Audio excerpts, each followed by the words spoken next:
అందరికీ నమస్కారము. నా పేరు లక్ష్మి. 'శశితో సూర్య' 49వ భాగము రచయిత సుష్మశ్రీ గారు. పెళ్లి తంతు జరుగుతూ ఉండగా 16 ఏళ్ల అమ్మాయిలు ఇద్దరు వెనుక నుంచి వచ్చి ఒకరు సూర్య కళ్ళు, మరొకరు గౌతమ్ కళ్ళు మూస్తారు. సూర్య పక్కనే నిలబడి ఉన్న శశి ఆ అమ్మాయిని నవ్వుతూ చూస్తూ ఉంటే కృష్ణ వాళ్ళు ఎవరో అర్థం కాక మౌనంగా చూస్తూ ఉండిపోతుంది. గౌతమ్ తన కళ్ళు మూసిన అమ్మాయి చేతులు తడిమి ఆ ఈ చేతులు లక్ష్మివి కదా అని అంటాడు. సూర్య నీ కళ్ళు మూసింది లక్ష్మి అయితే నా కళ్ళు మూసింది పల్లవి అవునా అని అడుగుతాడు. ఇద్దరు తమ చేతులు తీస్తారు. పల్లవి పొండన్నయ్య మీ ఇద్దరు మళ్ళీ తప్పు చెప్పారు. గౌతమ్ అన్నయ్య నీ కళ్ళు మూసింది నేను, సూర్య అన్న కళ్ళు మూసింది లక్ష్మి అని అంటుంది అలుగుతూ. శశి పల్లవి దగ్గరకు వచ్చి అరే పిచ్చి పిల్ల, మిమ్మల్ని ఏడిపించటానికి వీళ్ళిద్దరూ ఇలా చేస్తున్నారు. అయినా 2 years నుంచి మిమ్మల్ని చూస్తున్నారు. ఆ మాత్రం తెలీదా ఎవరు పల్లవినో ఎవరు లక్ష్మినో అని అంటుంది నవ్వుతూ. లక్ష్మి నాకు తెలుసులే అన్నయ్య, మీరు ఎందుకు ఇలా చేస్తున్నారు, మేము మీ ఇద్దరి పెళ్లికి రాలేదనే కదా అని అంటుంది. సూర్య తెలుసు కదా మరి, మేం మీతో మాట్లాడటం లేదు. గౌతమ్ అవును మీతో కటిఫ్ అని అంటాడు. లక్ష్మి సూర్య చెయ్యి చుట్టూ చెయ్యి వేసి తన చేతి పైన తలపెట్టి సారీ అన్నయ్య, మీకు తెలుసు కదా ఆ టైంలో మాకు ఎగ్జామ్స్ ఉన్నాయని అని అంటుంది బతిమలాడుతున్నట్లుగా. పల్లవిని గౌతమ్ గడ్డం పట్టుకుని సారీ అన్నయ్య ప్లీజ్ సారీ అని చెప్తుంది. సూర్య ఓకేలే క్షమించాలి, ఎంతైనా మా ముద్దుల చెల్లెలు కదా మీరు అని చెప్తాడు నవ్వుతూ. అంతా చూస్తూ ఏమీ అర్థం కాక ఒక పక్కన నిలబడి కృష్ణ వాళ్ళ మధ్యలోకి వచ్చి ఎవరు వీళ్ళు అని అడుగుతుంది. గౌతమ్ ఆ ఇద్దరు అమ్మాయిలను ప్రేమగా చూస్తూ వీళ్ళు మాకు దేవుడిచ్చిన చెల్లెళ్ళు అని చెప్తాడు. కృష్ణ అంటే గౌతమ్ అంటే ఏముంది, ఈ పిల్లలు నాకు కార్లో దొరికారు. కృష్ణ ఏంటి కార్లో దొరికారా? గౌతమ్ హా. కృష్ణ విసుగ్గా సూర్య అన్నయ్య వీడికి స్ట్రైట్గా ఏది చెప్పడు కానీ కనీసం మీరైనా చెప్పండి. సూర్య నవ్వుతూ వాడి చెప్పింది నిజమే కృష్ణ. వీడు ఒకరోజు బయట నుంచి ఇంటికి వచ్చి బ్యాక్ సీట్లో ఉన్న కవర్స్ తీస్తుంటే వీళ్ళిద్దరూ కూడా ప్రత్యక్షమయ్యారు. అప్పటికే చాలా భయపడుతూ ఏడుస్తూ ఉన్నారు. అప్పుడు అడిగినా ఏమీ చెప్పలేదు. తర్వాత మేము అడగదలుచుకోలేదు. వాళ్ళకి ఎప్పుడు చెప్పాలనిపిస్తుందో అప్పుడే చెప్తారని ఆ అమ్మాయిలని ఇద్దరు మౌనంగా తలదించుకొని నిలబడతారు. కృష్ణ మనసులో వీళ్ళు చెప్పకపోతే నేను కనుక్కోకుండా ఉంటానా అని అనుకుంటుంది. పురోహితులు మాంగళ్య ధారణ అని చెప్తారు. సాగర్ పవిత్రమైన మాంగళ్యాన్ని వర్ష మెడలో ధారణ చేసి తన దానిగా చేసుకుంటాడు. వచ్చిన అతిథులు నూతన వధూవరులను మనస్ఫూర్తిగా ఆశీర్వదించి వెళ్తారు. ప్రకాష్ వర్మ వచ్చి సాగర్ని ఆశీర్వదించి ఒక బాక్స్ గిఫ్ట్గా ఇస్తాడు. ప్రకాష్ వర్మని చూడగానే సాగర్ ముఖంలో ఆనందం మాయమవుతుంది. సాగర్ మౌనంగా దాన్ని తీసుకొని పక్కన పెట్టేస్తాడు. సాగర్ ఏమీ మాట్లాడకపోయేసరికి ప్రకాష్ వర్మ అక్కడి నుండి వెళ్ళిపోతాడు. సూర్య వెళ్ళి ప్రకాష్ వర్మతో 2 minutes మాట్లాడి వస్తాడు. సాగర్ వర్షాలు హనీమూన్కి వెళ్ళి వస్తారు. స్రవంతికి డెలివరీ డేట్ దగ్గర పడటంతో సరోజిని గారు తన దగ్గరే ఉంచుకుంటారు. కమలమ్మ గారు కూడా అక్కడే ఉండిపోతారు. ఆకాష్ పని ఉన్నప్పుడు రామాపురం వెళ్ళి వస్తూ ఉంటాడు. సూర్య ఆఫీస్లో తన క్యాబిన్లో కూర్చొని వర్క్ చేసుకుంటూ ఉంటాడు. గౌతమ్ సూర్య దగ్గరికి వచ్చి రే ఈరోజు వెంకట ఆఫీస్కి వస్తున్నాడన్నాడు. సూర్య దేనికిరా అని అంటాడు వర్క్ చేసుకుంటూ. గౌతమ్ తెలీదురా ఏదో మాట్లాడాలి అని చెప్పాడు. సూర్య చేసే పని ఆపి ఏంటిరా కొంపదీసి కృష్ణని ఏమన్నా అన్నావా ఏంటి, తను వెళ్ళి వెంకటతో గానీ చెప్పలేదు కదా అని అడుగుతాడు గౌతమ్ని అనుమానంగా చూస్తూ. గౌతమ్ ఒరేయ్ చాలు ఆపరా, మీ చెల్లి వాళ్ళ అన్నయ్యతో చెప్పేంత సీన్ లేదురా. సూర్య అంటే నిజంగానే కృష్ణని ఏమన్నా అన్నావా అని అడుగుతాడు సీరియస్గా. గౌతమ్ లేదురా బాబు, దాన్ని ఏమన్నా అన్నంత ధైర్యం కూడా నాకు ఉందా, ఒకవేళ అన్నానే అనుకో నీ డ్యూటీ అది తీసుకుంటుందిరా బాబు. సూర్య అర్థం కాక ఏం డ్యూటీరా, ఏం మాట్లాడుతున్నావు నువ్వు? గౌతమ్ అదేరా నీకు ఒక అలవాటు ఉంది కదా, నేనేమన్నా అంటే వెంటనే నీ చేతుల్లో బెల్ట్ మీదకి వెళ్ళిపోతాయి కదా, ఇప్పుడు ఆ డ్యూటీ నీ చెల్లి తీసుకుందిరా.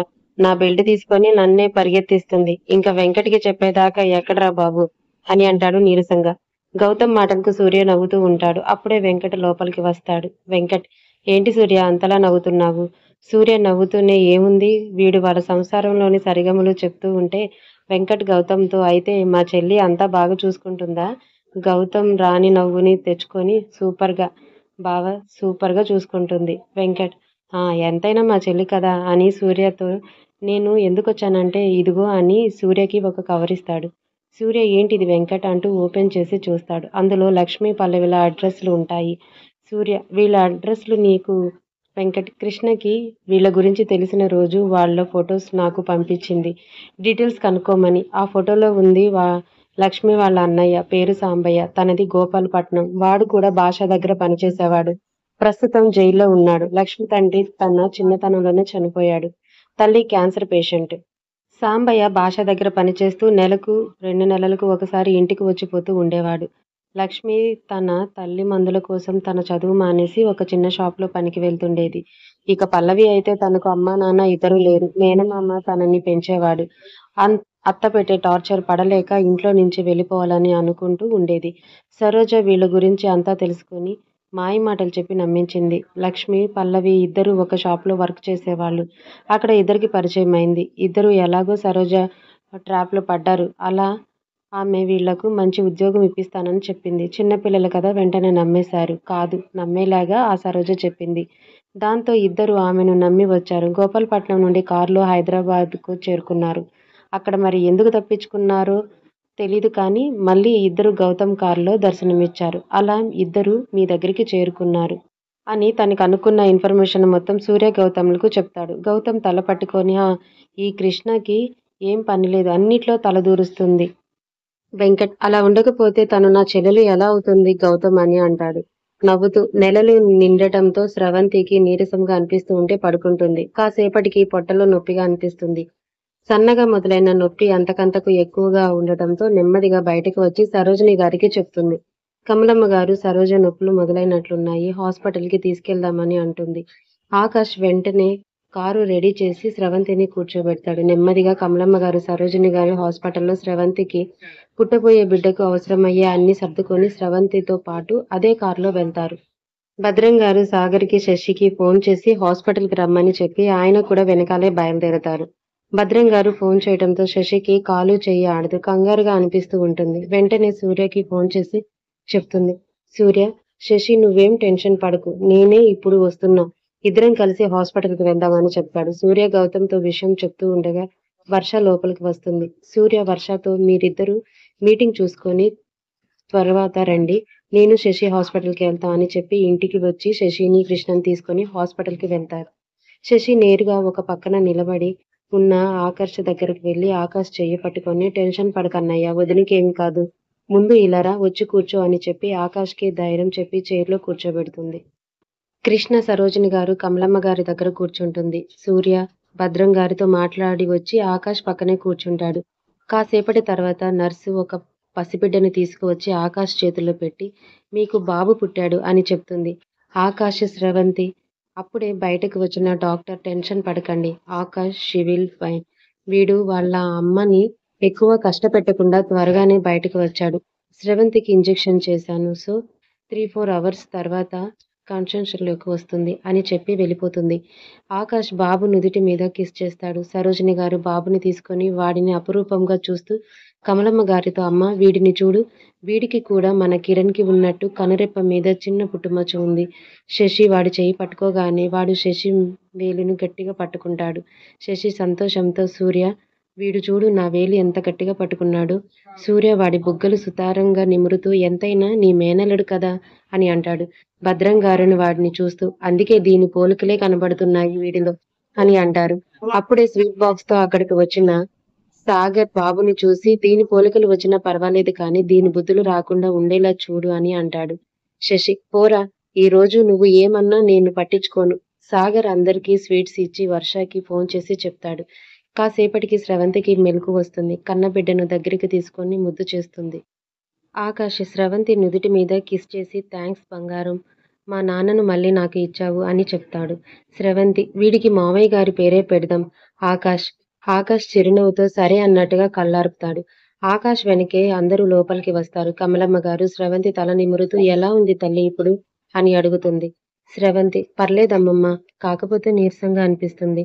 కమలమ్మ గారు ఉంటుంది తల్లి, లేకుండా ఎలా ఉంటుంది, ఒక బిడ్డను జన్మనివ్వటం అంటే ఆడదానికి పునర్జన్మ లాంటిది. దేవుడు ప్రాణం పోస్తే ఆ ప్రాణాన్ని ఈ భూమి మీదకు తీసుకురావాలి అంటే ఆడది ఎంతో బాధ భరించాలి. అప్పుడే కదా ఒక మగాడు తండ్రి అయ్యేది. వాడికంటూ ఒక కుటుంబం ఏర్పడేది. ఇవన్నీ ఆడదానికి తప్పవు. తల్లి కమలమ్మ గారు చెప్పిన మాటలకు సూర్య మదిలో తనకే తెలియని దిగులు కమ్ముకుంటుంది.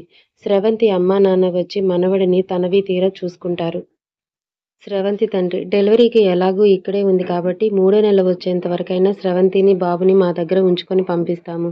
మాకు ఒకటే కూతురు. తన బాగోగులు చూసుకొని మాకు ఉంటుంది కదా అని అనడంతో అందరూ ఒప్పుకుంటారు. ఆఫీసులో మీటింగ్ పూర్తి చేసుకొని గౌతమ్, వర్షాలు కూడా ఇంటికి వస్తారు. నెక్స్ట్ డే స్రవంతిని డిశ్చార్జ్ చేయడంతో తన అమ్మా నాన్నలతో వెళ్ళిపోతుంది. స్రవంతి వెళ్ళిపోగానే ఆకాష్, కమలమ్మ గారు కూడా రామాపురం